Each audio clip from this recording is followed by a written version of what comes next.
Message को host पर भेजना है ना। देखो भाई, अपना लास्ट क्लास में कहाँ तक हुआ था? क्वेश्चंस कौन से कर रहे थे, मैं वही पूछना चाह रहा हूँ।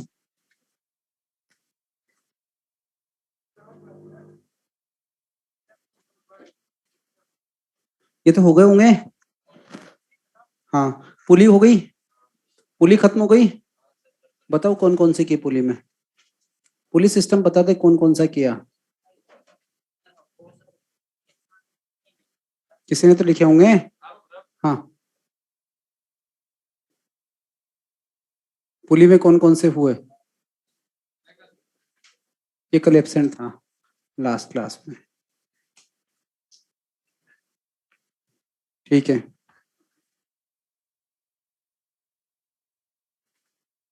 तो कर सकते हो ना इनको। एक और कर लो इस पर लास्ट। क्लास के बाद में बार। ठीक है ना, मैं कहीं नहीं जा रहा। Theta 1 theta 2।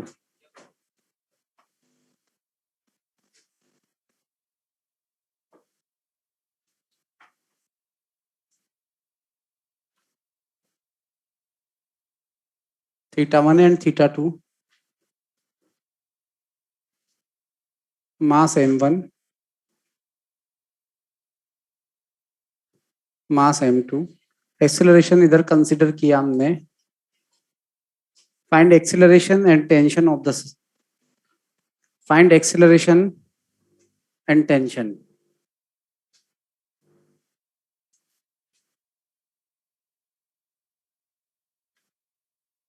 जल्दी करो बेटे। तो देखो, एक्सेलरेशन डायरेक्ट लिख सकते हो। क्या होगा? m1g साइन थीटा 1, यही होगा ना। देखो इधर की ओर फोर्स कितना है, m1g साइन थीटा 1, और इधर की ओर कितना है, m2g साइन थीटा 2। यही है। तो देखो, अगर मैं इक्वेशन बनाता हूं, इक्वेशन फॉर m1,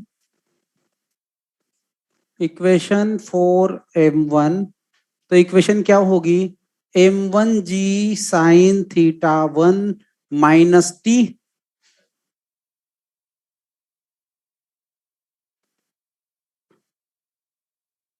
ठीक है, इक्वल टू m1a। क्या कर रहा है यार, है ना। इसकी इक्वेशन क्या होगी, देखो, टी ऊपर, m2g साइन थीटा 2 नीचे। ठीक है, तो इक्वेशन फॉर m2 क्या होगी, इक्वेशन फॉर m2 वो होगी t minus m2g sine theta 2 equal to m2a। हम इन दोनों इक्वेशंस को सॉल्व करके टेंशन और एक्सेलरेशन हम लोग निकाल सकते हैं। मैं डायरेक्ट लिख रहा हूं, एक्सेलरेशन क्या होगा, या तो मैं 1+2 कर दूं तो टी टी क्या हो जाएगा, कैंसिल हो जाएगा। या वहां से थोड़ा ध्यान से देख लूं तो क्या आ रहा है, a equal to m1g sine theta 1 minus m2g sine theta 2 upon m1 plus m2। ठीक है, इस वैल्यू को किसी भी एक इक्वेशन में डालोगे तो क्या आएगा, टेंशन आ जाएगा, जो आएगा सॉल्व करने पर m1 m2g upon m1 plus m2 sign theta 1 plus sign theta 2। मत करना इसको, है ना, तुम डायरेक्ट न्यूमेरिकल कर सकते हो। ठीक है ना, तो टेंशन क्यों सोल्व करके टाइम वेस्ट करे। ठीक है ना, ये टेंशन आएगा इस वैल्यू को कहीं भी पुट करेंगे तो। ठीक है, अब एक न्यूमेरिकल कर दो छोटा सा।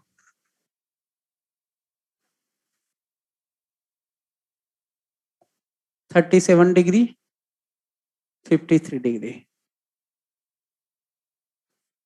10 kg मास, 10 kg। ठीक है, हमसे बोला है find acceleration and tension and also find force exerted by string on pulley. Find acceleration and tension and also find force exerted by string on pulley. जल्दी करो.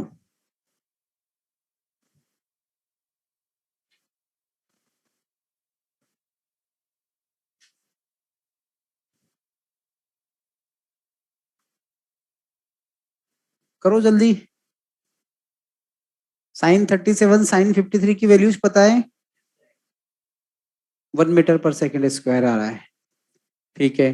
टेंशन 10 आ रहा है. टेंशन 10 आ रहा है.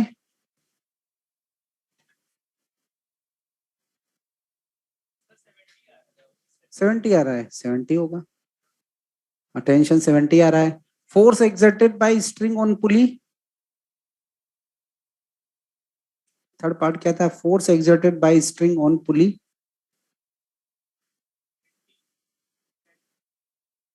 हाँ सही है. √2t. √2 इंटू 70. क्यों? क्योंकि देखो ये एंगल 37 है, ये 53 है, तो ये वाला कितना होगा? 90 डिग्री होगा. बेटा एग्जाम में भी सर को मैसेज कर देना कि सर साइन 37 साइन 53 की वैल्यू बताओ. अब तक याद होनी चाहिए थी, बहुत बार हो चुका है. ठीक है ना?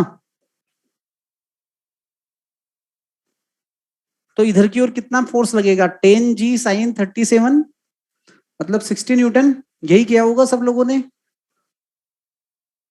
इधर की ओर क्या लगेगा? 10G साइन 53 मतलब 80 न्यूटन. यहाँ क्या आ गया? T. यहाँ पर क्या आ गया? T. यही आया ना? अब फोर्स किधर की ओर ज्यादा है? इस डायरेक्शन में ज्यादा है, तो ये ऐसे चलेंगे. ऐसे ही चलेंगे ना? ठीक है. तो कितना हुआ? A equal to 80 minus 60 upon 10 plus 10. यही हुआ. 80 माइनस 60 कितना? 20 अपॉन 20 मतलब 1 मीटर पर सेकेंड स्क्वायर. ठीक है. सबका यही आया था. Tension equation for 10 kg. Equation for this block लिख दूं तो क्या आएगा? 80 माइनस टी इक्वल टू 10 है. यही होगा ना? तो T इक्वल टू कितना आ गया? 70 newton. Force exerted by string on pulley. ये T इधर, T इधर, इन दोनों T में एंगल कितना? 90 डिग्री. तो कितना आएगा? √2t. तो थर्ड पार्ट का आंसर क्या हुआ? 70√2. ठीक है. कितने लोगों के सही थे पूरे? Very good. बहुत अच्छा कर रहे हो यार तुम लोग. चलो आगे बढ़े. स्प्रिंग हो गई. स्प्रिंग में ज्यादा क्या कुछ किया ही नहीं होगा. स्प्रिंग बैलेंस किया होगा बस. स्प्रिंग बैलेंस क्या मेजर करता है? टेंशन. ये बताया होगा. देखो अब हम स्टार्ट करते हैं स्प्रिंग. ठीक है. स्प्रिंग में बेटा कुछ भी नहीं है नया. कुछ भी नया नहीं है स्प्रिंग में. सब कुछ जो हमने पहले किया सब कुछ वही रहेगा. ठीक है ना? बस एक नया फोर्स आ जाएगा, स्प्रिंग फोर्स. उसको क्या बोलेंगे? F equal to KX. ठीक है. तो स्प्रिंग क्या करती है? अपने दोनों एंड्स पर जो ऑब्जेक्ट कनेक्ट हैं उन पर क्या करती है? इक्वल मैग्नीट्यूड का फोर्स एक्सर्ट करती है. उस फोर्स को हम लोग क्या बोलते हैं? स्प्रिंग फोर्स बोलते हैं. स्प्रिंग क्या है? अपनी मासलेस है. मासलेस स्प्रिंग के सभी पॉइंट्स पर टेंशन क्या होता है? सेम होता है. तो वो फोर्स सब जगह पर क्या होगा? सेम होगा. ये बात क्लियर है? तो बात क्या क्या हमने की कि स्प्रिंग फोर्स का मैग्नीट्यूड है kx. डायरेक्शन इस तरह से होगी कि वो स्प्रिंग को नेचुरल लेंथ में लाने की कोशिश हमेशा करेगा. ठीक है. दूसरी बात, दोनों एंड्स पर लगे हुए ऑब्जेक्ट्स पर क्या करेगी स्प्रिंग? इक्वल फोर्स एक्सर्ट करेगी. तो अभी हम करते हैं स्प्रिंग को.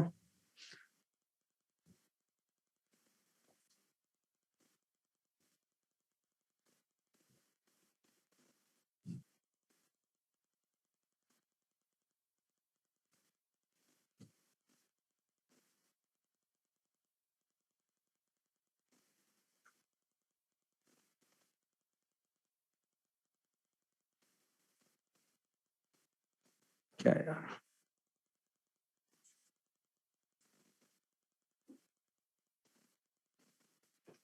देखो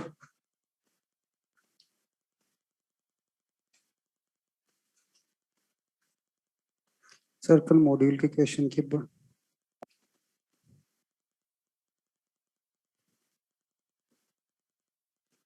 देखो बेटा, तो यहाँ पर हम लोग बेटा ln प्लस पे डालो, सॉल्यूशन आएगा तो पता चल जाएगा क्या गलती है उसमें, ठीक है ना। हाँ, हम लोग कहाँ थे, स्प्रिंग के बारे में बात कर रहे थे। जैसे स्प्रिंग की नेचुरल लेंथ है L, जब भी मैं इसको नेचुरल लेंथ में चेंजेस करूंगा, इसको एक्सपांड करूं या इसको कंप्रेस करूं, दोनों केस में क्या करेगी, फोर्स एक्सर्ट करेगी, ठीक है। फोर्स एक्सर्ट करते टाइम एक बात ध्यान रखना कि उस फोर्स का डायरेक्शन क्या होगा, इस तरह से होगा कि स्प्रिंग नेचुरल लेंथ में आए, ठीक है ना। स्प्रिंग तब ये नहीं देखेगी कौन सा वाला ब्लॉक हेवी है, कौन सा वाला लाइट है, कौन उसको कंप्रेस कर रहा है, कौन उसको एक्सपांड कर रहा है, उसको इन चीजों से कोई मतलब नहीं है। वो दोनों पर हमेशा क्या करेगी, इक्वल फोर्स लगाएगी। उस फोर्स का मैग्नीट्यूड कितना होगा, kx होगा, इस पर भी कितना होगा, kx होगा।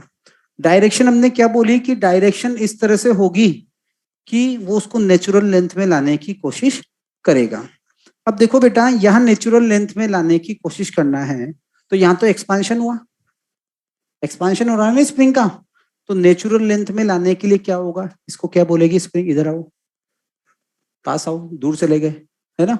इसको भी क्या बोलेगी, इधर की तरफ आओ। तो दोनों पर स्प्रिंग फोर्स kx इस तरह से लगेगा, ठीक है ना। मैग्नीट्यूड दोनों पर सेम रहेगा। सपोज करो कि टोटल एक्सपांशन है 3 सेंटीमीटर, कोई एक ब्लॉक 1 सेंटीमीटर खींचा, दूसरा 2 सेंटीमीटर खींचा, तो स्प्रिंग को इस बात से कोई मतलब नहीं कि कौन 1 गया कौन 2 गया, वो क्या देखेगी, टोटल देखेगी। टोटल कितना है 3, तो दोनों पर फोर्स इक्वल लगाएगी 3 के। बात समझ में आई। ऐसा हम क्यों बोल रहे हैं, क्योंकि हमने क्या बोला है कि मासलेस ऑब्जेक्ट पर हर पॉइंट पे टेंशन क्या होता है, सेम होता है। तो यहाँ अगर kx है तो यहाँ भी kx होगा, यहाँ भी kx होगा, यहाँ भी क्या होगा, kx होगा। तो हर पॉइंट पर क्या होगा, kx होगा, समझे। यहाँ पर स्प्रिंग क्या हुई, कंप्रेस हुई, देखो नेचुरल लेंथ तो ये वाली है, कंप्रेस हुई, तो स्प्रिंग क्या करेगी, नेचुरल लेंथ में आने के लिए दोनों को पुश करेगी, कितने फोर्स से करेगी, kx से। x क्या है, चेंज इन लेंथ है, समझ गए, समझे। तो ये बात ध्यान मत देना कि कौन ज्यादा खींच रहा है कौन कम खींच रहा है, स्प्रिंग क्या देखेगी, ओवरऑल चेंज इन लेंथ देखेगी, क्लियर। दूसरी बात, एक मासलेस स्प्रिंग के सभी पॉइंट्स पर टेंशन क्या होगा, इक्वल होगा। जैसे देखो हम एक दो क्वेश्चंस करें,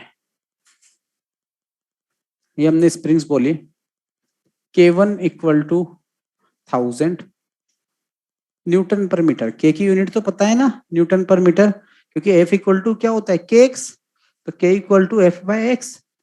K2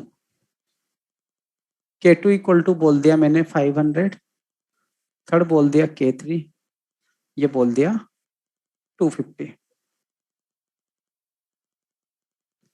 ठीक है। यहां हमने एक मास दे दिया 10 kg।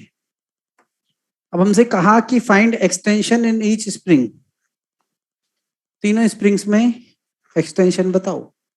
यहाँ कितना होगा, x1, यहाँ कितना है x2, यहाँ कितना है x3 है, ठीक है। हमसे कहा गया कि तीनों स्प्रिंग्स में क्या करें, एक्सटेंशन बताइए।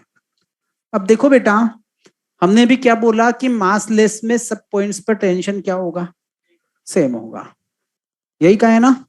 यहां पर देखो, इस पॉइंट से लेकर इस पॉइंट तक कोई मास है क्या, नहीं है ना, तो सब पॉइंट्स पर फोर्स क्या आएगा, सेम आएगा, बात क्लियर है। तो यहाँ क्या होगा, फोर्स अगर मैं F1 बोलूं, यहाँ F2 बोलूं और यहाँ F3 बोलूं, तो हम लोग क्या बोल सकते हैं कि F1 equal to F2 equal to F3 बोल सकते हैं क्या, बोल सकते हैं, ठीक है। और ये फोर्स कितना होगा, सिस्टम इक्विलिब्रियम में है, नीचे की तरफ क्या लग रहा है, 10G, 10G लग रहा है ना। तो F1 equal to F2 equal to F3 equal to 10G। इसमें कोई डाउट किसी को है क्या, नहीं है। अब F1 को क्या बोल दोगे, K1 X1 इक्वल टू कितना हुआ, 10G। तो X1 इक्वल टू कितना हुआ, 100 डिवाइडेड बाय 1000 1/10 मीटर। तुम्हें आंसर सेंटीमीटर में देना है हमेशा, यहाँ 10 सेंटीमीटर। ठीक है, बाकी दोनों पार्ट जल्दी करो।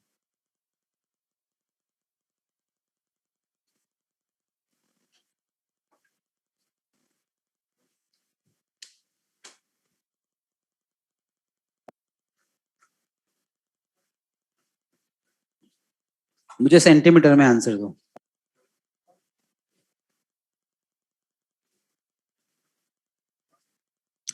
20 सेंटीमीटर एंड 40 सेंटीमीटर, यही आ रहा है, यही है बेटा। 50 कैसे आया दक्ष? कोई लॉजिक तो होगा 50 के पीछे। देखो यहाँ x2 इक्वल टू कितना होगा, x2 equal to 10g upon k2, यही होगा ना। तो 100 अपॉन 500, तो 1/5 मीटर। 1/5 मीटर मतलब कितना सेंटीमीटर हुआ, 20 सेंटीमीटर हुआ। ठीक है, फिर x3 इक्वल टू 10g/k3, ठीक है। 10g/k3 मतलब 100 अपॉन, तो कितना हुआ 2/5, 40 सेंटीमीटर। ठीक है, तो हम डायरेक्ट ऐसा बोल सकते थे क्या, हमें सोल्व करने की जरूरत ही नहीं थी बाकी सबको। हम क्या बोल सकते हैं, देखो F x proportional to 1/k, क्योंकि सीरीज कॉम्बिनेशन में तीनों पर फोर्स क्या आ रहा है, इक्वल आ रहा है। फोर्स तो सब पर 10g आ रहा है ना, तो एक्स प्रोपोर्शनल टू क्या आया 1/k। अगर k को डबल करूंगा तो x क्या होगा, हाफ होगा। k को हाफ करूंगा तो x क्या हो जाएगा, डबल हो जाएगा। यहाँ k कितना था, 1000 था, यहाँ इसका आधा है, तो यहाँ एक्सटेंशन क्या होगा, डबल होगा ना। इसलिए यहाँ अगर कितना था 10 सेंटीमीटर था, तो इसमें कितना आया 20 आया। ये 250 500 का भी हाफ है, तो x भी क्या हो जाएगा, डबल हो जाएगा। इसलिए आंसर क्या आया 40 सेंटीमीटर आया। बात समझ में आई, क्लियर है सबको? नोट कर लो जल्दी, हो गया होगा है ना। नेक्स्ट देखो, हमने स्ट्रिंग्स वाले क्वेश्चंस किए थे कुछ, अब कुछ नया आया क्या? टेंशन तो वही है एमजी, कुछ नया आया नहीं आया। अब हमने स्ट्रिंग वाले क्वेश्चन किए थे, अगर तुम्हें याद हो तो, कि हमने स्ट्रिंग ब्लॉक सिस्टम बनाया, वर्टिकल m1 m2 m3, हम नीचे m4 भी लगा सकते हैं, कितने भी लगा सकते हैं, पर हम 3 पे ही रुक जाते हैं। यहाँ का टेंशन बोला T1, यहाँ का बोला T2, यहाँ का बोला T3। तो T1 की वैल्यू सबको पता है क्या होगी, T1 इक्वल टू, अभी तो किया है कल ही, m1 plus m2 plus m3 into g, यही होगी ना। सिमिलरली T2 की वैल्यू क्या होगी, m2 प्लस m3 इंटू जी। अरे लास्ट क्लास में क्या हुआ है ये भूल गए क्या, T3 की वैल्यू कितनी होगी m3g, यही है। हाँ m3 तो बोला है, अच्छा 2 लिख दिया, m3 इंटू जी लिख दिया, यही हो गया टेंशन। अब सोचो अगर इन स्ट्रिंग की जगह स्प्रिंग होती, तो T1 इक्वल टू क्या आता, K1 X1, यही आता ना। यहाँ क्या होता K2 X2, यही होता। यहाँ क्या हो जाता K3 X3, यही होता। तो हमें लिखना क्या था बस, कि X1 equal to m T1/K1, यही था, कुछ नया। m1 plus m2 plus m3 into g upon K1। x2 equal to क्या बोल देते हैं, T2/K2, क्योंकि स्ट्रिंग में टेंशन कितना है T2 है, और स्प्रिंग में क्या है K2 X2 है। समझे क्या? यहां पर इन दोनों को इक्वल क्यों नहीं बोल रहे हैं, क्योंकि दोनों के बीच में एक मास आ चुका है कि नहीं। यहाँ क्या हो जाएगा बोलो, x3 इक्वल टू T3/K3, यही होता। तो कुछ नया है क्या, बोलो भाई। ऑनलाइन में किसी को डाउट हो तो बोलो। आज क्या मैंने पहले ही जूम कर दिया, नहीं तो तुम बोलते रहते सर जूम करो, सर बड़ा लिखो। नहीं है डाउट? ठीक है बेटा, हो गया। आगे बढ़े। अब सोचो कोई नया कंसेप्ट आया क्या? हमें टी कैलकुलेट करना आता था, हमने टी इक्वल टू क्या लिख दिया, केक्स। कुछ नया नहीं किया ना? डाउट है किसी को? अब सोचो मैं अगर बोलूं कि सिस्टम एक्सेलरेट हो रहा है, किधर? ऊपर की ओर। एक बार सिस्टम एक्सेलरेट हो रहा है किधर? नीचे की ओर। तो बेटा क्या होगा? कोई डिफरेंस नहीं है। बस क्या होगा, जब ऊपर की तरफ एक्सेलरेट होगा तो एम जी की जगह क्या जाएगा, एम जी प्लस ए। सब जगह जी की जगह क्या आ जाएगा? अब तो इतना समझ गए होंगे ना, हर जगह क्या लिख देंगे, जी प्लस ए। जब नीचे एक्सेलरेट हो रहा होगा तो जी की जगह क्या बोल देंगे, जी माइनस ए। समझ में आई ये बात? अगर मैं बोलूं सिस्टम एक्सेलरेट हो रहा है ऊपर की तरफ, कितने एक्सेलरेशन से, ए से, तो यहाँ इक्वेशन क्या हो जाएंगी, जी प्लस ए। यहाँ भी क्या हो जाएगी, जी प्लस ए। T1 की T2 की वैल्यू यहाँ भी क्या हो जाएगा, जी प्लस ए। बाकी सब कहानी वही है पूरी, तो कुछ नया नहीं है। समझे क्या? क्लियर है? पक्का? अगर नीचे एक्सीलरेट होगा तो क्या हो जाएगा, जी माइनस ए हो जाएगा। तो कर सकते हो ना? तो ज्यादा रटने की कोशिश मत करना, सब कुछ पुराना है। बस हमें टी की जगह क्या लिखना है, के एक्स लिखना है। ठीक है, अब देखो हम इस पर न्यूमेरिकल्स करते हैं।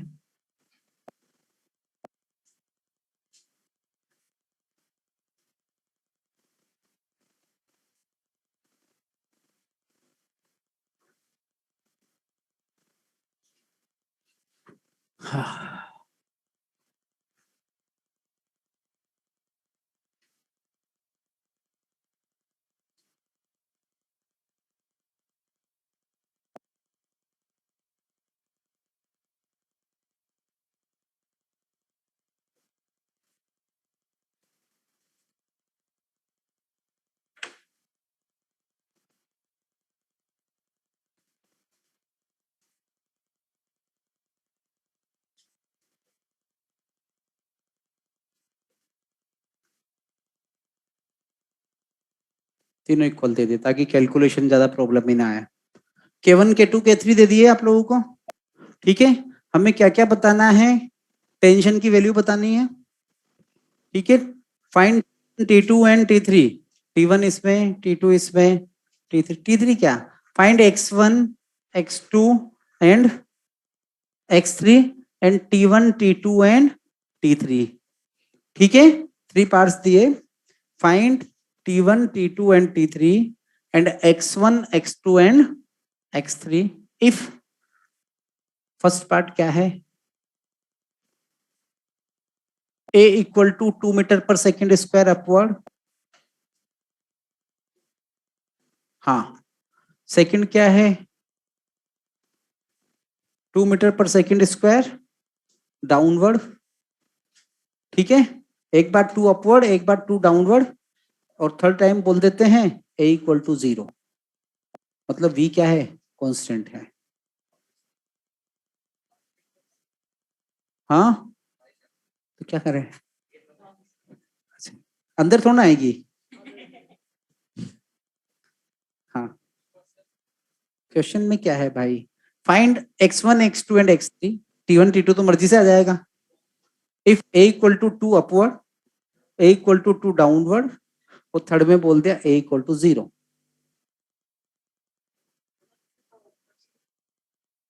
थर्ड में वेलोसिटी कांस्टेंट, मतलब a इक्वल टू क्या हो गया, 0। ठीक है, हो गया। देखो आंसर ही आ गए। तुम ए ऊपर है कि नीचे उस पर अटके पड़े हो। हाँ,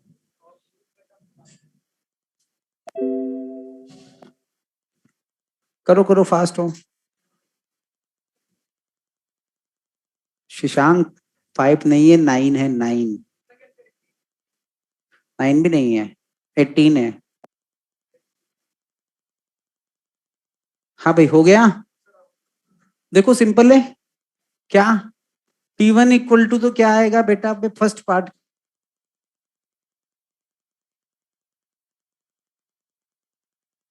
थर्ड पहले करता हूं, थर्ड में a इक्वल टू क्या है, 0 है। ठीक है ना? तो T1 इक्वल टू कितना होगा, इसके नीचे वाला टोटल मास 538 प्लस 2, यही है ना? T1 इक्वल टू क्या होगा 10G, यही आएगा ना। इसमें कोई डाउट? टोटल मास कितना है इसके नीचे? 2 + 3 + 5 10G है। तो हम क्या बोलेंगे? x1 इक्वल टू T1/K1, तो 100/100 कितना आया? 1 मीटर। इसमें कोई डाउट किसी को? 100 लिख दे यार, अब क्या है। T2 इक्वल टू क्या आएगा बताओ इसमें? 5 + 3 8G, तो 2 इक्वल टू हो गया 8G। तो x2 इक्वल टू हुआ 8G/100, 0.8 मीटर, मतलब 80 सेंटीमीटर। ठीक है, यही हुआ। थर्ड पार्ट है T3 कितना होगा? 5G होगा ना। तो x3 इक्वल टू कितना हो गया? 50/100, मतलब कितना हुआ? 0.5 मीटर, मतलब 50 सेंटीमीटर। यही आया, इसमें कोई डाउट नहीं है। अब नेक्स्ट पार्ट में हमने क्या बोला है? नेक्स्ट पार्ट में क्या बोला हमने? 2 मीटर पर second square upward. Question number 1 में क्या बोला है कि ए कितना है? 2 मीटर पर सेकेंड स्क्वायर अपवर्ड है। तो बेटा हम बार बार G+A नहीं लिखें, हम एक बार में G+A की वैल्यू निकाल लें। G+A कितना होगा? 12 ही होगा ना भाई। G+A equal to 12। तो यहाँ पर कितना आ गया फर्स्ट पार्ट में? T1 equal to 10 into G+A। मैं डायरेक्ट नेक्स्ट पार्ट में लिखूंगा 120, यही है। तो x1 इक्वल टू कितना हुआ? T1/100, तो 120/100, मतलब 1.2 मीटर, 120 सेंटीमीटर। सबका यही आ रहा है। फिर क्या बोलोगे? T2 इक्वल टू कितना बोलोगे? 8 इंटू 12, 96, यही बोलोगे ना। तो x2 इक्वल टू 0.9 या 96/100, तो इक्वल टू 0.96 मीटर, यही आ रहा है। 96 सेंटीमीटर हो गया। T3 कितना होगा? 60, यही होगा ना, यही होगा ना। तो x3 इक्वल टू कितना हो गया? 60 सेंटीमीटर। आसान था। ठीक है, थर्ड पार्ट के डायरेक्ट अगर मैं बोलूं तो वहां क्या आएगा? G-A, तो 10 - 2 क्या हो जाएगा? 8 होगा ना। तो T1 कितना आ रहा है? लिख रहा हूं, डायरेक्ट लिख रहा हूं मैं, 80। T2 इक्वल टू कितना होगा? 64। T3 इक्वल टू कितना होगा? 40। यही आ रहा है सब लोगों का। x1 आएगा 80 सेंटीमीटर, 80/100, पूरा लिखूं क्या? x2 आएगा 64 सेंटीमीटर, और x3 कितना आएगा? 40 सेंटीमीटर। डन, बिल्कुल इजी है ना। तो हमें कोई टेंशन नहीं लेनी है, एक तरह से हमें कहीं कोई टेंशन इसमें नहीं लेनी है। क्या पूछ लिया? ले तो लिया मैंने, निकाला तो है। T1 T2 T3 क्या टेंशन ही तो है। ठीक है ना। तो बिल्कुल आसान है। 18 क्वेश्चंस हो गए इस पर। 18 क्वेश्चन हो गया ना, देख एक में 6 है ना। तो कर लोगे। तो तुम फालतू डरना मत। स्प्रिंग हो कि नॉर्मल स्ट्रिंग वाले क्वेश्चन हो कि पुली पर लगा दे, कहीं कोई फर्क नहीं पड़ेगा। देखना अभी मैं लगा कर बताऊंगा। देखो, कुछ भी कर लो, कुछ गलत नहीं होगा। सोचो तुम्हें ऐसा बोल दिया एग्जामिनर ने कि भाई ये एक पुली है, यहाँ स्प्रिंग लगा दी, K1 इक्वल टू 500 न्यूटन पर मीटर की। ठीक है, ये पुली है। इधर मास रख दिया 5 kg, इधर एक और स्प्रिंग लगा दी, ये दे दी K2 इक्वल टू 500 न्यूटन पर मीटर। यहां मास रख दिया 15 kg। ठीक है, तुम्हें बताना है find extension in both springs.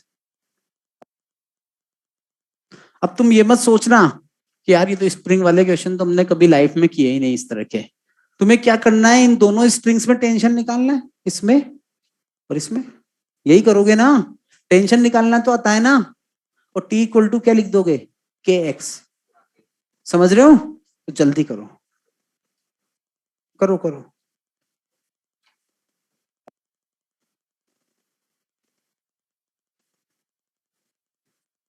जल्दी करो बेटा।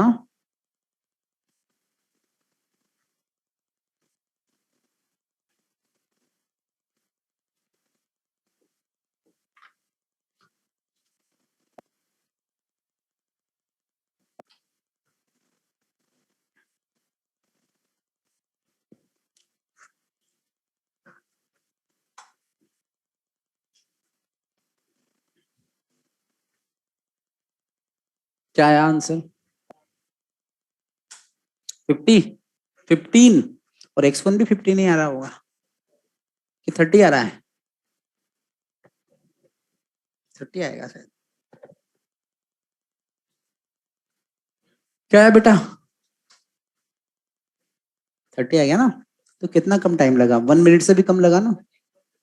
हाँ, x2 30 आ रहा है, 1 मिनट से भी कम टाइम लगेगा।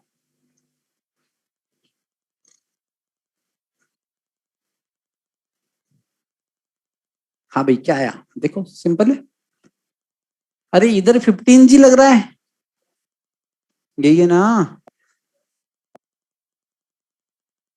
यहाँ टी लग रहा है, यहाँ भी टी लग रहा है, यहाँ भी टी लग रहा है, यहाँ भी टी लग रहा है। यहाँ क्या लग रहा है, 5G लग रहा है। यहाँ क्या लग रहा है, 2T लग रहा है। यही है ना कि नहीं, इसमें कोई डाउट किसी को एफबीडी में। अब a इक्वल टू 15G इधर, 5G इधर, तो a इक्वल टू कितना हुआ, 10G अपॉन टोटल मास। यही बोलोगे ना, a equal to 15G mine. अरे ये तो सीख गए होंगे अब, तो इतना स्लो क्यों हो। तो a equal to 150 minus 100 minus 5G, 150 minus 50 मतलब 100 अपॉन 20, 5 मीटर पर सेकेंड स्क्वायर। ये आ गया अपने पास a। इसमें कोई डाउट नहीं है। अब देखो बेटा, इक्वेशन किसी भी एक ब्लॉक की बना दो। इसकी इक्वेशन अगर बनाता हूं, इक्वेशन फॉर 5 kg, तो क्या होगी, t minus 5G equal to 5 है। तो t इक्वल टू कितना हो गया, 75 न्यूटन। यही हुआ। अब बताओ, इसमें ये कुछ नया है क्या, सब पुराना है, तो इसमें टाइम क्यों लग रहा है। फिर हम बोले K2 x2 equal to T, यही है ना। तो x2 इक्वल टू कितना हो गया, t अपॉन K2। t कितना है, 75 अपॉन कितना है, 500, 3/20 मीटर। यही है ना, 3/20 मीटर इक्वल टू 15 सेंटीमीटर। इसमें कोई डाउट है क्या, नहीं है। अब मैं बोलूं कि K1 x1 इक्वल टू कितना है, 2T है। देखने पता चल रहा है K1 इक्वल टू K2 है, तो x1 डबल ही आएगा, क्यों, क्योंकि फोर्स डबल हो गया ना। फिर भी कर लेते हैं, x1 इक्वल टू 2 × 75 अपॉन 500, कितना आ गया, इक्वल टू 30 सेंटीमीटर। बताओ कितना इजी था, इजी था ना। तो बेटा नया कुछ भी नहीं है, अब कुछ नया नहीं आएगा, सब पुराना है। इसके बाद देखो, तुम्हें कोई डाउट है ऑनलाइन में। अरे ऑनलाइन वालों कोई डाउट हो तो बताओ, तुम्हारे डाउट तो दूसरे ही होते हैं।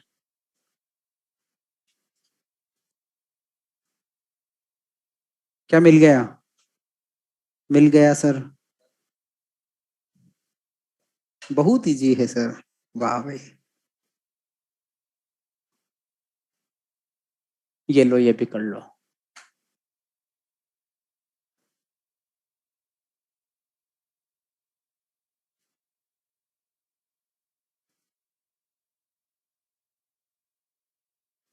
K इक्वल टू 50 न्यूटन पर मीटर, ठीक है। तुम्हें बताना है find extension in spring, extension in spring.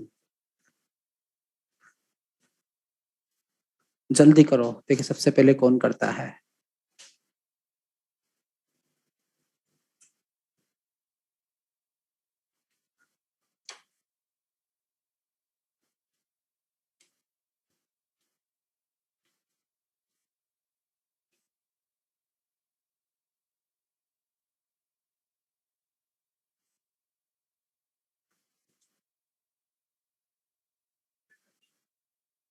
Thirty क्या सेंटीमीटर, देखता हूँ मैं, कर रहा हूँ एक मिनट को।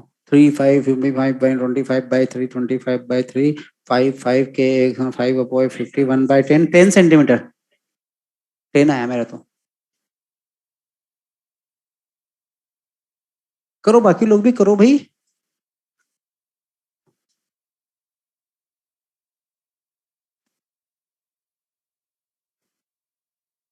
सबका आ गया भाई ऑनलाइन में कि एक ही बच्चा है गंगाधर ही।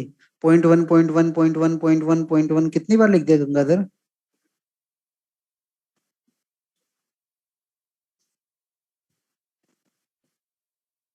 बेटा के लिखा हुआ है बोर्ड पर तुम्हें दिख नहीं रहा, मुझे भी दिख गया यहाँ से। उस साइड लिख दिया मैंने गलती से। के इक्वल टू 50 N/मीटर है। अब ठीक है, गंगाधर का आंसर भी आ गया। चलो मैं करता हूं। तो अगर मैं इस स्प्रिंग में टेंशन निकाल लूं, इस वाली स्प्रिंग में, तो टी इक्वल टू क्या लिख दूंगा, के एक्स, यही बोलूंगा ना। तो टेंशन कैलकुलेट करने के लिए सबसे पहले क्या निकालना है, एक्सेलरेशन। एक्सेलरेशन ऑफ सिस्टम कितना होगा, ए इक्वल टू चलाने वाला फोर्स कितना है, 3 + 2 दोनों लटके हुए हैं इधर, 50 अपॉन टोटल मास 6 kg। लिख सकते हैं डायरेक्ट, तो कितना हुआ 25/3 मीटर/सेकेंड स्क्वायर। यही है ना एक्सेलरेशन। अब मैं यहाँ टेंशन निकाल रहा हूं, देखो यहाँ कितना है 3g, यहाँ कितना है t, इसका एक्सेलरेशन कितना है, इधर आएगा a। ठीक है, तो equation for 3 kg, equation for 3 kg, 2 kg का मास है, क्या होगा 3g minus T equal to 3a। तो t इक्वल टू कितना हो गया 30 - 3 × 25/3, यही हुआ ना। तो t इक्वल टू कितना हो गया 90 - 25 15/3 5 न्यूटन। हमें पता है t इक्वल टू क्या होता है, के एक्स। तो t equal to 5 equal to 50 × x, तो x equal to 1/10 metre equal to 10 centimetre. Clear है। तो बताओ कुछ मुश्किल है क्या, कर सकते हो स्प्रिंग को, एक और कर लो।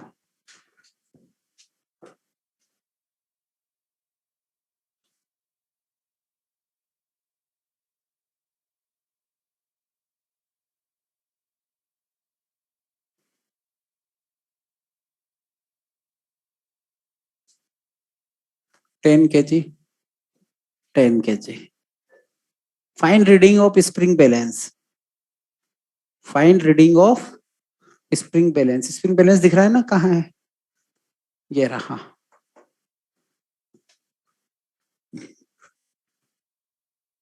जल्दी बोलो। 0 किस बेसिस पे बोल रहे हो 0। स्प्रिंग बैलेंस किसको मेजर करता है, it measures tension. 10 kgf 100 Newton. क्यों, क्योंकि स्प्रिंग बैलेंस तो टेंशन को मेजर करेगा। यहाँ कितना लग रहा है नीचे 100, यहाँ कितना लग रहा है 100, दोनों साइड 100 है, तो हर पॉइंट पे टेंशन कितना आएगा 100, हर पॉइंट पे कितना आएगा 100। कहीं से भी काटो, यहाँ से भी काटूंगा तो ये बीच में ऐसा आएगा 100, यहाँ भी क्या आ जाएगा 100, यहाँ भी क्या आएगा 100, यहाँ भी क्या आएगा 100। और ये तो किसको मेजर करता है, नेट फोर्स 0 है। वो रीडिंग किसको देगा, लेकिन रीडिंग तो किसकी देगा, टेंशन की ही देगा। उसमें स्प्रिंग में टेंशन कितना है वो हमेशा उसको बताता है, ठीक है ना। नेट फोर्स तो 0 रखना ही पड़ा हमें। अगर सोचो एक तरफ का मास 15 kg दे देता, एक तरफ का 10 kg दे देता, तो क्या रीडिंग देता?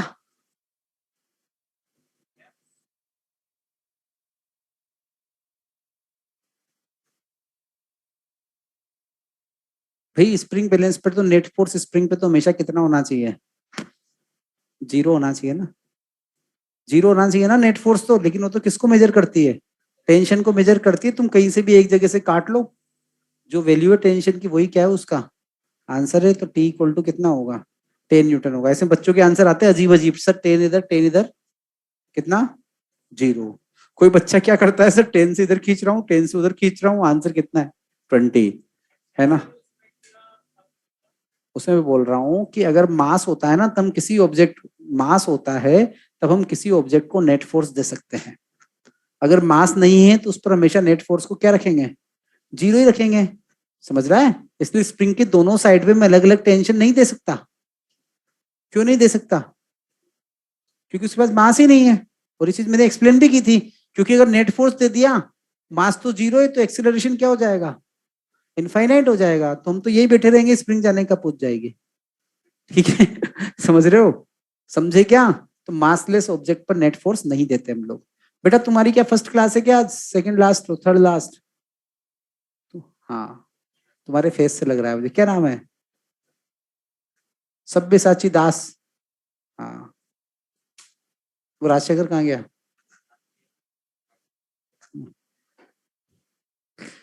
हाँ, आई कार्ड बदल के बैठता है क्लास में। चलो हो गया भाई। नेक्स्ट। ठीक है, हो गया भाई। इसके बाद आगे देखो नेक्स्ट। तो अब स्प्रिंग की कोई टेंशन नहीं है ना तुम लोगों को, कर लोगे ना। बाकी सब तो पुराने जैसा है। और टी को क्या लिखना है?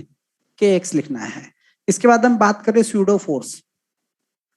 नेक्स्ट लिखो स्यूडो फोर्स। अब स्यूडो फोर्स नाम से ही पता चल रहा है फॉल्स फोर्स है, मतलब एग्जिस्टेंस उसकी नहीं है। वो तो हमने क्वेश्चन सोल्व करने के लिए लगाया, हमने खुद अपनी तरफ से लगाया है। इसलिए क्या कहा जाता है कि इसके लिए रिएक्शन एक्शन रिएक्शन पेयर नहीं होते। अभी तक जितने भी फोर्स है सबके एक्शन रिएक्शन पेयर होते हैं ना। स्यूडो फोर्स में हम एक्शन रिएक्शन पेयर नहीं बनाते। क्यों? क्योंकि ये फोर्स क्या स्यूडो है, ये उसकी एग्जिस्टेंस नहीं है। वो हमने क्यों लगाया? सेकेंड लॉ ऑफ मोशन को नॉन इनर्शियल फ्रेम में अप्लाई करने के लिए लगाया। देखना समझना क्यों लगाया। और नहीं भी लगाओगे तब भी तुम्हारे सारे न्यूमेरिकल होंगे। बस तुम्हें 2 पॉइंट याद रखने पड़ेंगे। नंबर 1 तो क्या कि स्यूडो फोर्स के एक्शन रिएक्शन पेयर नहीं होते।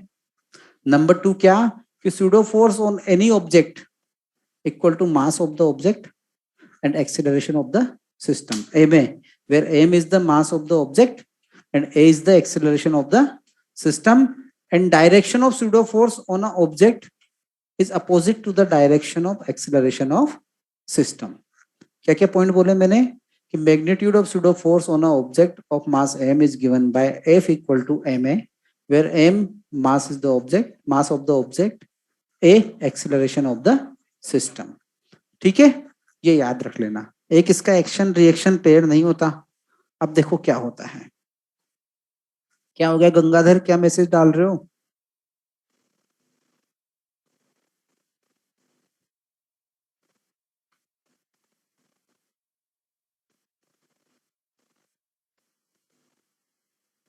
देखो बच्चों, अपन 11th वाला टॉपिक पढ़ रहे हैं ना। ये वाला टॉपिक हम पहले पढ़ चुके हैं। तो हमें इसके लिए टोटल 6 लेक्चर्स दिए थे।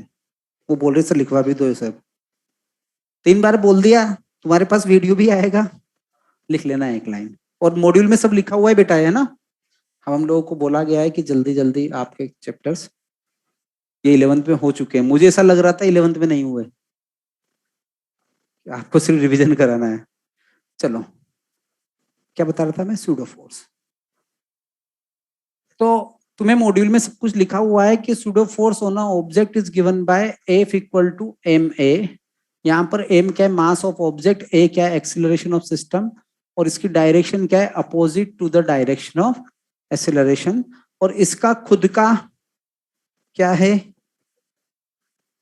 इसका क्या है, कोई एक्सिस्टेंस नहीं है तो इसका रिएक्शन पेयर नहीं होगा। ये हमने क्यों लगाया है, ताकि हम एक्सेलरेटेड फ्रेम में जाके क्वेश्चन को सोल्व कर पाए। तो एक term I frame of reference. ये फ्रेम ऑफ रेफरेंस क्या होते हैं, हमारे दो तरह के फ्रेम ऑफ रेफरेंस है। एक तो कौन सा, इनर्शियल फ्रेम ऑफ रेफरेंस, एक होता है non inertial frame of reference. Inertial frame of reference मतलब जिसमें एक्सीलरेशन कितना है, 0 है। जिस रेफरेंस फ्रेम का एक्सीलरेशन 0 है उसको हम क्या बोलेंगे, इनर्शियल रेफरेंस फ्रेम। एक्सीलरेशन 0 दो केस में हो सकता है, क्या, या तो रेस्ट में हो या फिर कांस्टेंट वेलोसिटी से चल रहा हो। वो सभी फ्रेम ऑफ रेफरेंस जो या तो रेस्ट में है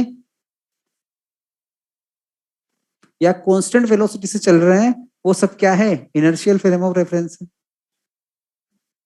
बारिश को देख रहा हूँ, वर्षा आ रही है। हाँ, तो इनर्शियल फ्रेम ऑफ रेफरेंस क्या है, जिसका एक्सीलरेशन क्या है, 0 है, मतलब जो या तो रेस्ट में है या कांस्टेंट वेलोसिटी से चल रहा है। दूसरा रेफरेंस फ्रेम कौन सा है, नॉन इनर्शियल। नॉन इनर्शियल मतलब जिसके पास एक्सीलरेशन है। एक्सीलरेशन है इसका मतलब क्या है, उसकी वेलोसिटी चेंज हो रही है, मतलब वेरिएबल वेलोसिटी से चलने वाला फ्रेम भी क्या है, नॉन इनर्शियल है। ठीक है, अब जैसे मैं कुछ क्वेश्चंस कराता हूं, वो तुम्हें आते हैं, उनके आंसर तुम्हें पता है। एक तो मैं करूंगा कहां से, स्यूडो फोर्स से। एक बार मैं कैसे करूंगा, बिना स्यूडो फोर्स के। स्यूडो फोर्स हम कब अप्लाई करेंगे, जब हम कौन से फ्रेम में जाएंगे, नॉन इनर्शियल में जाएंगे, जब हमारा सिस्टम नॉन इनर्शियल में जा रहा होगा। जैसे देखो, हमने एलिवेटर में एक स्ट्रिंग को हैंग कर दिया, इसका मास कितना है, m। इसका एक्सीलरेशन क्या बोला, अपवर्ड डायरेक्शन में कितना है, a। ठीक है, अब तुम एक ग्राउंड पे खड़े होके सॉल्व कर रहे हो, तुम क्या इक्वेशन बनाओगे, तुम इसका एफबीडी ड्रॉ करोगे, एफबीडी बनाओगे ना, क्या बोलोगे कि टी तो क्या है, ऊपर है सर, एम जी नीचे, यही है ना। और तुम second law of motion apply करोगे। सेकंड लॉ ऑफ मोशन क्या बोलता है, net force equal to m a, तो T minus m g equal to तुमने बोल दिया एम ए। समझे क्या, तो टी इक्वल टू क्या आया, एम जी प्लस ए। ये तुमने कहाँ बैठ के सोल्व किया, ग्राउंड पर। अब मैं इसी फ्रेम के अंदर ऑब्जर्वर को भेज दूं, इसी फ्रेम के अंदर मतलब जो एक्सलरेट हो रहा है वो कौन है, लिफ्ट है, लिफ्ट है। तो लिफ्ट के अंदर हमने भेज दिया ऑब्जर्वर को। जब ऑब्जर्वर लिफ्ट के अंदर गया, फिर उससे कहा भाई देखो इसको, ब्लॉक को, तो उसने इसका एफबीडी बनाया। सिस्टम कैसा है, ए एक्सीलरेट हो रहा है ऊपर की ओर, वही वाला क्वेश्चन है, बस ऑब्जर्वर को यहां से उठा के यहां खड़ा कर दिया, कौन से फ्रेम में, नॉन इनर्शियल में। तो उसने कहा सर एमजी नीचे लग रहा है, टी क्या लग रहा है, ऊपर लग रहा है, ये तो 0 है। क्यों 0 है, क्योंकि वो भी उसके साथ साथ जा रहा है। एक बस एक्सीलरेट कर रही है तो उसके पैसेंजर को क्या ड्राइवर का एक्सीलरेशन फील होता है क्या, उसे तो क्या लगता है दोनों साथ साथ जा रहे हैं, उसका एक्सीलरेशन क्या 0 है, रुका हुआ है उसके रेस्पेक्ट में। ऐसा होता है नहीं होता। तो इस ऑब्जर्वर को क्या सिस्टम का एक्सीलरेशन दिखाई देगा, नहीं दिखाई देगा। तो वो तो क्या कहेगा, it is in equilibrium, so T equal to m g. तो आंसर तो गलत हो गया, मेजर करने पे तो क्या आ रहा है, एम जी प्लस ए, यही आ रहा है ना। अगर स्प्रिंग बैलेंस लगा दोगे तो वो तो रीडिंग क्या देगा, एम जी प्लस ए। और ये क्या बोल रहा है कि नहीं सर सिर्फ एम जी है, मतलब कुछ ना कुछ गलती हो गई। न्यूटन का सेकंड लॉ यहां पर आके क्या हो गया, एक्सीलरेटेड फ्रेम में फेल हो गया। सिस्टम एक्सीलरेटेड है लेकिन उसको नहीं दिख रहा। तो न्यूटन ने क्या बोला कि ऐसे केस में अगर आप नॉन इनर्शियल फ्रेम में जाते हैं तो आप एक फोर्स लगा दो, जो होता नहीं है पर लगा दो, उसकी डायरेक्शन क्या कर दो, opposite to the direction of acceleration of system. System is accelerating upward, तो तुम क्या कर दो, सूडो फोर्स को पीछे लगा दो। भाई ये सूडो लिखा हुआ है, तुम्हारी तरफ से मैसेज आएगा सर थोड़ा बड़ा लिखो, इसलिए मैं पहले ही बोल रहा हूं, सूडो लिखा हुआ है। ठीक है, इसकी डायरेक्शन क्या कर दो, अपोजिट कर दो, और इसका मैग्नीट्यूड क्या होगा, m mass of the object into acceleration of system, m a. तो अब ये बंदा क्या बोलेगा एफबीडी में, टी ऊपर है, एमजी और सूडो फोर्स कैसा है, नीचे की तरफ है। समझ गए? तो अब इसकी भी रीडिंग क्या आएगी, T equal to m g plus m a. तो इसने सही आंसर दे दिया। अगर एक्सेलरेटेड फ्रेम में जाके मैंने सोल्व किया तो आंसर क्या आया, एम जी आ रहा था, मुझे एम जी प्लस ए लाना था, इसलिए उसने क्या बोला कि अगर सही आंसर लाना है तो सूडो फोर्स लगा दो। ठीक है, समझ गए? अब देखो, क्लियर है सबको? हाँ, नहीं लगाएंगे तो पहले कहानी बताई थी तो सही कि N equal to m g बोलता रहेगा, जबकि रीडिंग तो क्या आ रही है स्प्रिंग बैलेंस की, एम जी प्लस ए आ रही है। नहीं लगाएंगे तो मत करना, ऐसे वहीं से करना, वहां से सही आएगा। जमीन से जुड़ा हुआ आदमी हमेशा सही जवाब देता है, क्योंकि वो कौन से फ्रेम में है, ग्राउंड फ्रेम में है, उसको सब कुछ दिखता है। हवा में जाने के बाद, लिफ्ट में है तो उसको नहीं दिख रहा, समझे? इसके बाद देखो नेक्स्ट, क्या देखेगा, तो बना हुआ है तुम्हारे सब, है ना? अब देखो इस पर बेस्ड हम और बातें करें, जिसे सोचो तुमने ये वाला भी देखा होगा, इस तरह से कार्ट है वो एक्सेलरेट हो रही है, डब्बा रख दिया या ऐसा कर दिया, डब्बा फ्रिक्शन में रखेंगे, एक कार्ट है वो एक्सेलरेट हो रही है, अंदर एक पेंडुलम को लटका दिया, उसका मास कितना था, एम था। तुम लोग रट्टा मारते होंगे इसका, tan theta equal to F I G, है ना? ये सिस्टम क्या कर रहा है, system is moving towards right with acceleration a. तुम्हें बताना है कि find angle of string with vertical in equilibrium. जब ये बॉब इक्विलिब्रियम में आएगा तो ये वाला एंगल कितना है, ये पूछा गया होगा तुमसे, ये क्वेश्चन किया होगा ना पहले। तो मैं इसको सोल्व कर रहा हूं, मैं मानकर चल रहा हूं कि तुम्हें भी सूडो फोर्स नहीं आता, मुझे भी नहीं आता, हम दोनों को नहीं आता। तो हम कैसे करेंगे, हम कहां पे कौन से फ्रेम में जाके बैठ जाएंगे, जमीन से जुड़ जाएंगे। जमीन पे जुड़ा हुआ बंदा क्या बोलेगा, यहाँ खड़ा होकर सच तो बोलेगा, पर क्या बोलेगा, तेरे हिसाब से सच क्या है? तुम क्या बोलोगे कि सिस्टम किधर की तरफ जा रहा है, प्लस एक्स डायरेक्शन में, इसका एक्सीलरेशन किधर की ओर है, प्लस एक्स डायरेक्शन में है। कितना एक्सीलरेशन है, ए है, मतलब इसके अंदर अगर कोई भी ऑब्जेक्ट रख दिया एम मास का, तो उसका एक्सीलरेशन कितना होगा, ए होगा, तो उस पर नेट फोर्स कितना होगा, एम ए होगा, जिसकी डायरेक्शन क्या होगी, प्लस एक्स होगी। यही बोलोगे ना तुम लोग कि इस सिस्टम के अंदर जितने भी एम मास के ऑब्जेक्ट होंगे, कोई भी एम मास का ऑब्जेक्ट होगा तो उस पर नेट फोर्स कितना आएगा, एम ए आएगा, और उसकी डायरेक्शन क्या होगी, प्लस एक्स होगी, यही बोलोगे। फिर उसके बाद तुम एफबीडी बनाओगे, ये तुमने कंक्लूजन डायग्राम को देखकर निकाल दिया। तुमने एफबीडी ड्रॉ किया तो एम जी कैसे लगा, डाउनवर्ड, ऐसे ही लगता है मैं तो हमेशा। टी कैसे लगेगा, इस तरह से, ऐसे ही लगेगा ना। इस पर नेट फोर्स की डायरेक्शन कैसे है, हॉरिजॉन्टल है, उसका मैग्नीट्यूड कितना है, एम ए है, ये बात पता है ना तुम्हें, यहां से देख के बोल रहे हो। ये वाला एंगल कितना होगा, थीटा, कि नहीं, थीटा ही होगा ना। तो इसका एफबीडी क्या हो, कहेगा कि इधर की तरफ तो टी साइन थीटा है, और ऊपर की तरफ क्या है, टी कॉस थीटा है, और नीचे की तरफ क्या है, एम जी है। ठीक है, एक्स डायरेक्शन में इक्वेशन बनाओगे, in x direction F net equal to m a, यही बोलोगे ना। एफ नेट कितना आ रहा है एक्स में, T sine theta equal to m a, ये हो गई इक्वेशन नंबर 1। वाई डायरेक्शन में एफ नेट कितना है, जीरो है, कांस्टेंट लेवल पर चल रहा है, तो in y direction T cos theta equal to m g, 1/2 कर दो, टेन थीटा इक्वल टू कितना आ गया, ए बाय जी। कर लोगे? तो कहाँ रट्टा मारने की जरूरत है। क्या तुम्हें एफबीडी ड्रॉ करना आता है, आता है। तुम्हें नेट फोर्स देखना आता है, किधर की तरफ है, उसको क्या करना है, मास इनटू एक्सीलरेशन। समझे इस चीज को? ये मैंने कहां से किया, ग्राउंड फ्रेम से किया। अब मैं इसी को लिफ्ट में जाके करता हूँ। लिफ्ट में क्या है, इसी कार्ट में जाके, इसी गाड़ी में जाके मैं खड़ा हो जाता हूँ। भाई ऑनलाइन में किसी को डाउट हो तो बता दो।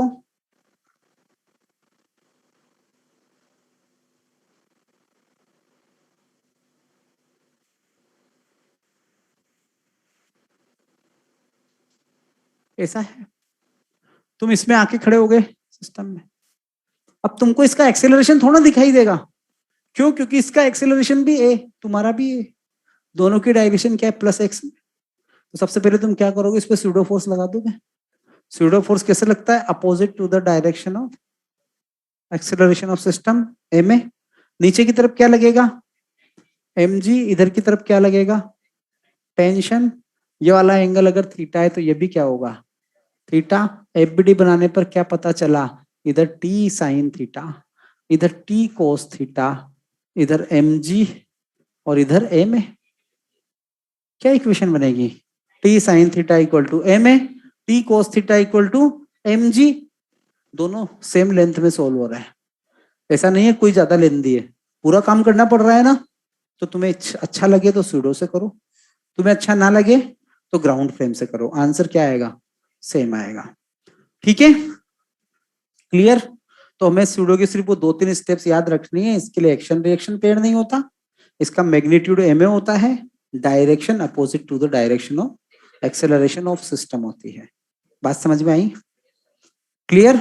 अब देखो, फोटो लेना हो तो फोटो ले सकते हो, नहीं तो बना हुआ होगा मेरे ख्याल से।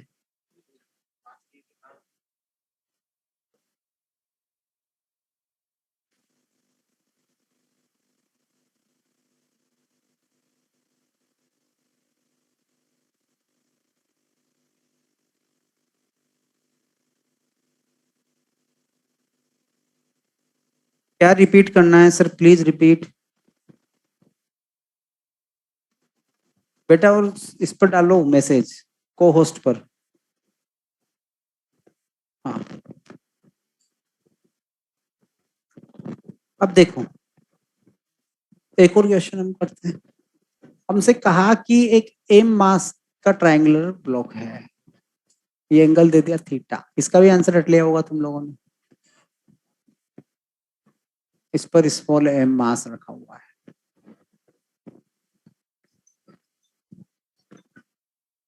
ठीक है। अब बेटा क्या बोला हमें, कुछ बच्चे इतने सलीके से इंसल्ट करते हैं। सर आज तो मजा आ गया क्लास में, मतलब रोज सजा मिलती है इन लोगों को आज ही मजा आ रहा है। हाँ, बाहर निकाल दूंगा देखो इधर बेटा, क्योंकि अब नया कुछ नहीं पढ़ रहे हैं हम, अब सब कुछ अपना वही चल रहा है ना, इसलिए तुम्हें ऐसा लग रहा है।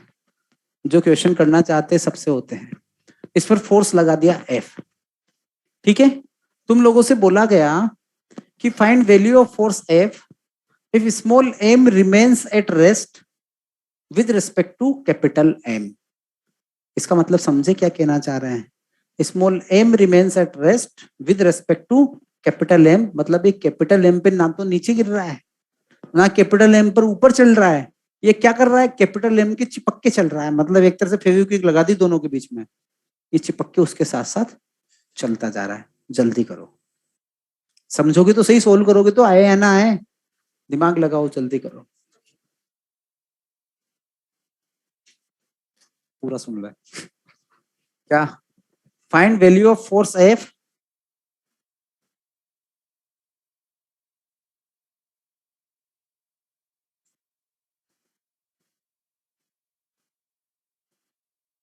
क्या यार गंगाधर,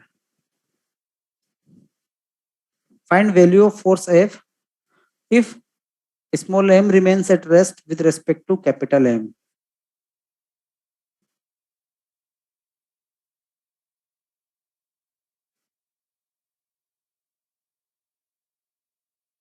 हो गया,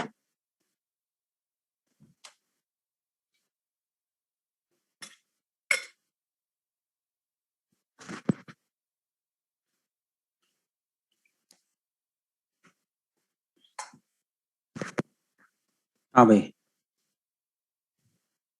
देखो समझने की कोशिश करो, क्या कहना चाहिए, जैसे मानो ये इंक्लाइन प्लेन है, मेरा हाथ दिख रहा है, इंक्लाइन प्लेन दिख रहा है ना, इंक्लाइन ऐसे झुका हुआ है हॉरिजॉन्टल से थीटा एंगल पर, इससे मैंने स्मॉल एम को रखा, अरे गिर जा भाई, नहीं गिर रहा, ये गिर गया, मर्जी से गिर रहा है ना, मैं गिरा रहा हूँ क्या, इंक्लाइन फिक्स है, गिर रहा है। अब मैं इसे चलने लगा, मैंने पकड़ नहीं रखा था और यहां से लेकर यहां तक बिना गिरे चल लिया, है ना। तो एक्सेलरेट करा तो रुका रहा, इसके ऊपर स्लिप नहीं हुआ। तो बोल रहा है कि भाई ये एक्सेलरेशन की वैल्यू कितनी है कि ये इस पे से ना गिरे, इसके रिलेटिव ना चले, इसके रिलेटिव ना चले। इसका मतलब क्या, इसके चिपक गया। जैसे मेरे हाथ पे इंक्लाइन पे रखा, अभी मैंने पकड़ लिया ताकि गिरे ही ना, इसके चिपक गया। मतलब जो एक्सेलरेशन मेरे हाथ का है वही एक्सेलरेशन इसका है।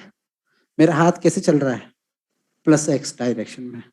तो ब्लॉक भी कैसे चल रहा है, इसका मोशन कौन सी डायरेक्शन में। जमीन वाला बंदा क्या बोलेगा कि सिस्टम किधर एक्सेलरेट हो रहा है, प्लस एक्स में हो रहा है कि नहीं हो रहा। ग्राउंड फ्रेम वाला बंदा क्या बोलेगा, system is accelerating towards plus x. तो इसका एक्सेलरेशन कितना हो गया, ए, और ए इक्वल टू क्या होगा, F upon M plus m. इसमें कुछ नया आता है तुम्हें, आता है ना। फिर इस ब्लॉक का क्या करो, फ्री बॉडी डायग्राम बनाओ। ब्लॉक पर कौन कौन से फोर्स है, एक तो एम जी छोटा एम, एक एन है, तो ही फोर्स है, क्योंकि मैं ग्राउंड से सोल्व कर रहा हूं। सूडो तो मैंने बनाया ही नहीं, मुझे पता है सिस्टम का एक्सेलरेशन किधर की हो रही है, प्लस एक्स डायरेक्शन में। तो मतलब नेट फोर्स की डायरेक्शन किधर है, प्लस एक्स में है ना। तो मैं फोर्सेस को रिजोल्व करूं कौन से डायरेक्शन में, प्लस एक्स में। प्लस एक्स में तो आना ही चाहिए। तो देखो इस mg का प्लस एक्स में कंपोनेंट आएगा क्या, नहीं आएगा, बट n का तो आएगा, आएगा ना। ये वाला एंगल थीटा है, हम पहले बना चुके हैं, मैं ट्रायंगल बनवा चुका हूं, ये बनवा चुका हूं ना। तो n साइन थीटा, और इधर की तरफ क्या आएगा, n कोस थीटा। दिख रहा है बच्चों, n sine theta n cos theta.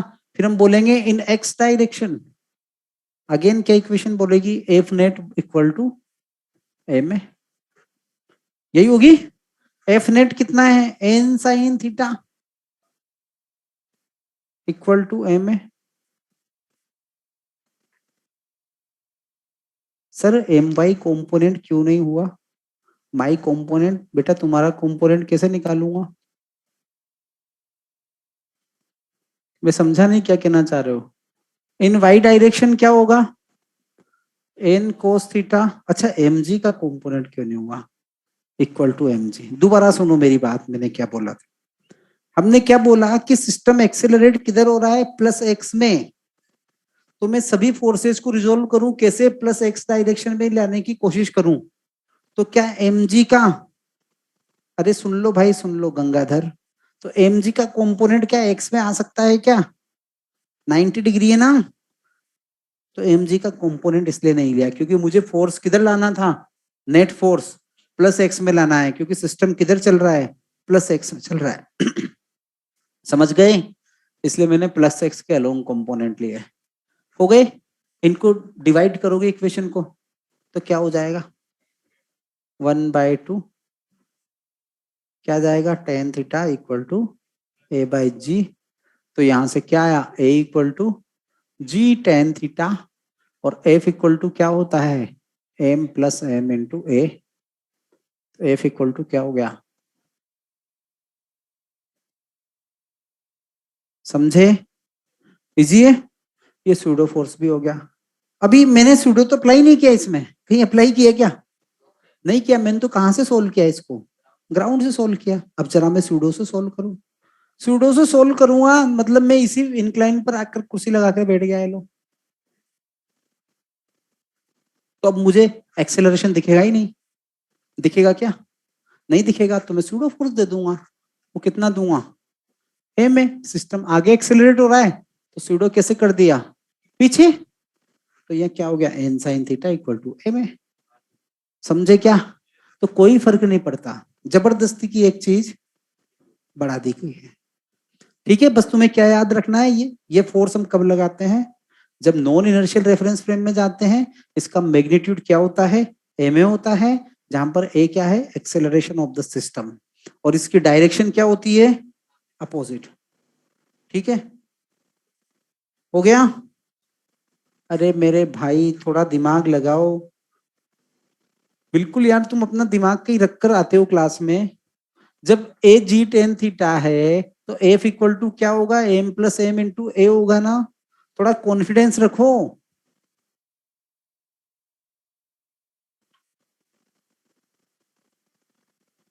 यही होगा ना, अब दिख रहा है पूरा। तो थोड़ा सा बेटा कॉन्फिडेंस रखा करो, अगर एक लाइन ना दिखे तो कि सर इतना तो हम भी कर सकते हैं। ये लो, ये थीटा नहीं दिख रहा उसमें, ये थीटा भी है यहाँ पर।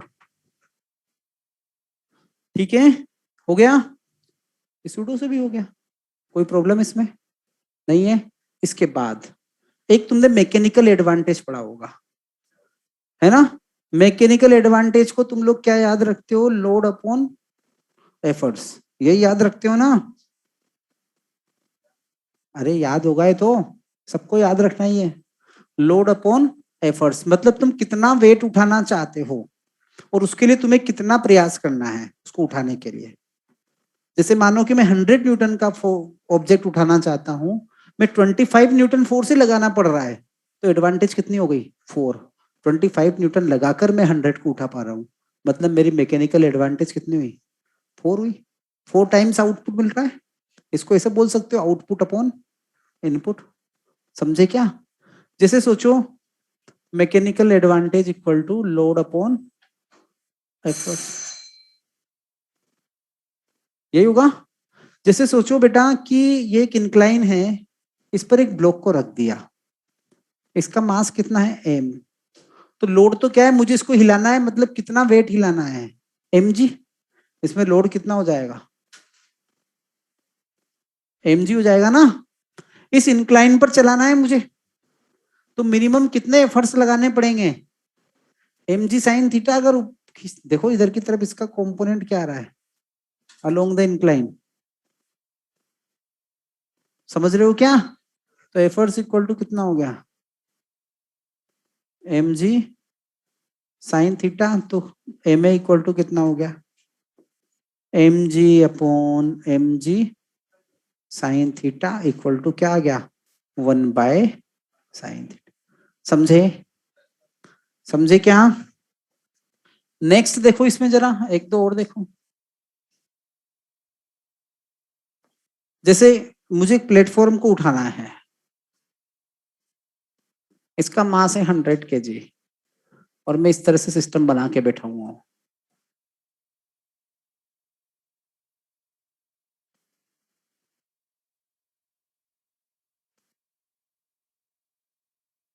मैंने एक फोर्स लगा दिया टी, तो बताओ मेरे मैकेनिकल एडवांटेज कितनी है।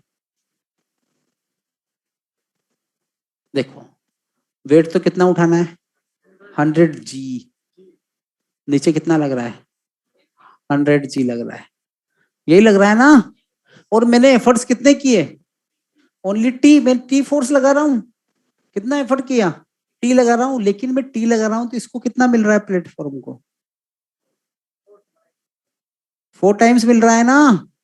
तो मैकेनिकल एडवांटेज तो कितनी हो गई मेरे पास, 4 टी, 4 हो रही है। क्यों, क्योंकि इनपुट दिया मैंने टी और इस पर कितना अप्लाई हुआ, 4 टी। मैंने ज्यादा पुलिस कर दी तो क्या हुआ, एडवांटेज बढ़ गया। अगर मैं एक आध पुली और बढ़ा देता तो क्या हो जाता, और बढ़ जाता। समझे क्या, मैकेनिकल एडवांटेज कितनी है, 4 है। क्योंकि लोड कितना है, 100 g है अपॉन एफर्ट्स, लोड कितना है 100 g, एफर्ट्स कितना है टी, यही है ना। और हमें आउटपुट कितना मिल रहा है इसमें, 4t इक्वल टू 100 g। देखो मैं तुम्हें डायरेक्ट लिखना बताया था, 4t इक्वल टू कितना 100 g है, तो देखो 4 इक्वल टू कितना हो गया, 100g/t। समझे क्या। तो तुम तो पुली देखकर ही बता सकते हो कि टी देने पर कितना मिल रहा है हमें, इस पर 4t मिल रहा है, तो इसकी एडवांटेज कितनी है, 4 है। समझे क्या, समझे।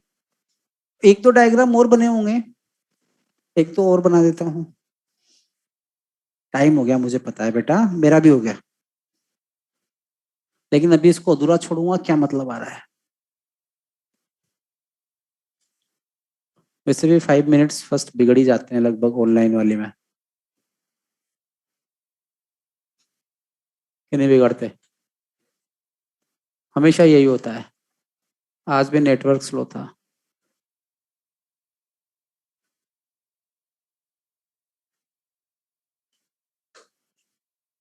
इसकी बता दो भाई एम ए।